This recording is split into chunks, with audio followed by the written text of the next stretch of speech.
Dear participants, welcome to this year's release event also from my side. My name is Nadim Salem, and I'm the Technical Manager for the Adaptive Platform. I would like to talk to you about the stabilization of the Adaptive Platform, an activity to increase the quality of the platform and the acceptance of it in the market. As you might remember, in our last release event, we talked about stabilizing the APIs of the Adaptive Platform. This has been one of our highest priority throughout 2024. The market feedback that we received clearly stated that it is crucial to have interfaces to the Adaptive Platform that are stable throughout the different releases of AUTOSAR, as far as possible.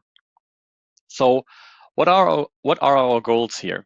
As mentioned, the main goal was to achieve a stable, consistent set of APIs so that the Adaptive Platform can be used to develop and deliver production-grade applications. To achieve this, a more predictable software environment needs to be provided. Having more stable APIs will lead to a higher interoperability and thus to more compatibility across different AUTOSAR releases and between vendors. Additionally, this is crucial for the OEMs, Tier 1s, and tool vendors as they can deal with a predictable environment, helping them in their development cycles. Last but not least, AUTOSAR will provide a lifecycle support for its APIs to ensure deprecation mechanisms and thus enable an efficient management of long-term support and maintenance to all partners. Now, let's have a brief look at the history of AUTOSAR. Starting somewhere in 2003, the initial AUTOSAR standard, now known as the Classic Platform, started. With the first proof of concept release in 2005, a first architecture was introduced, and the standard gained attraction to many companies in the automotive industry.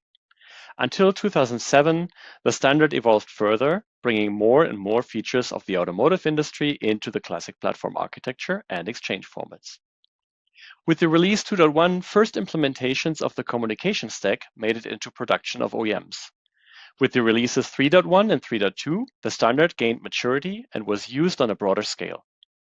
As you can see, the releases 3 and 4 were developed in parallel, with parallel developments of two release branches with a different set of features and a different lifecycle management. As we're talking about stabilization here, let me show you what that meant for the Classic Platform. At the time of the releases 3.2 and the introduction of release 4, the Classic Platform became more and more stable.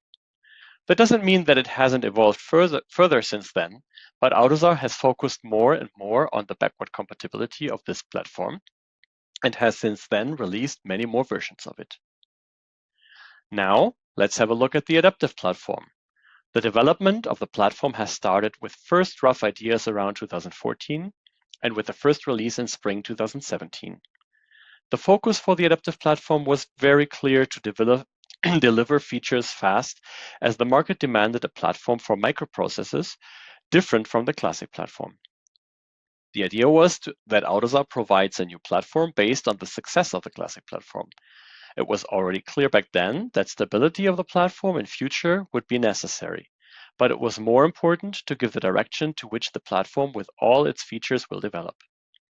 With different partners adopting the platform into their production, and thus cars, the market now demands this stability. As you can see here, starting in 2019, the releases of the Classic and Adaptive Platform have been synchronized to strengthen the possibility of interoperability between the two platforms. One of the core features, the exchange formats, are widely used in the industry and have a large overlap between the two platforms.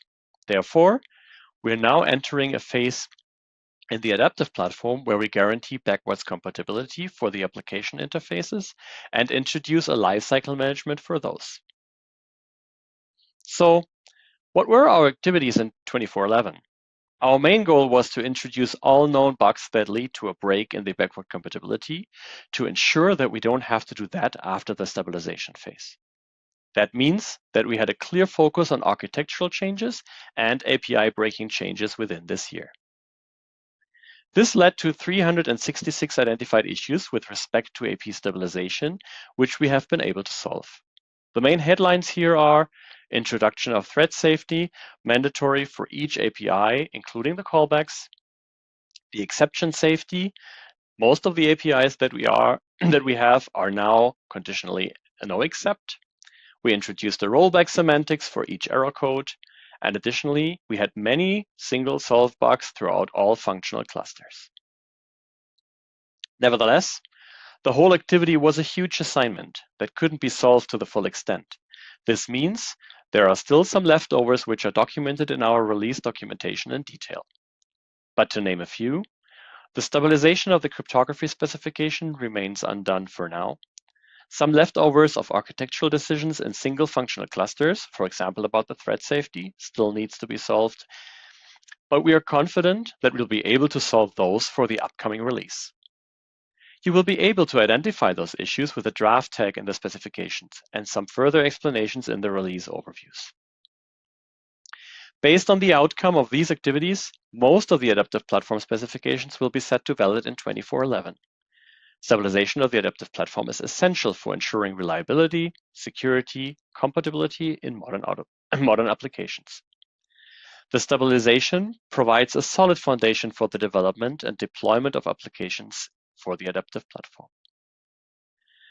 With that being said, thank you very much for listening. If you have any questions, please stay with us for the Q&A at the end of the main event.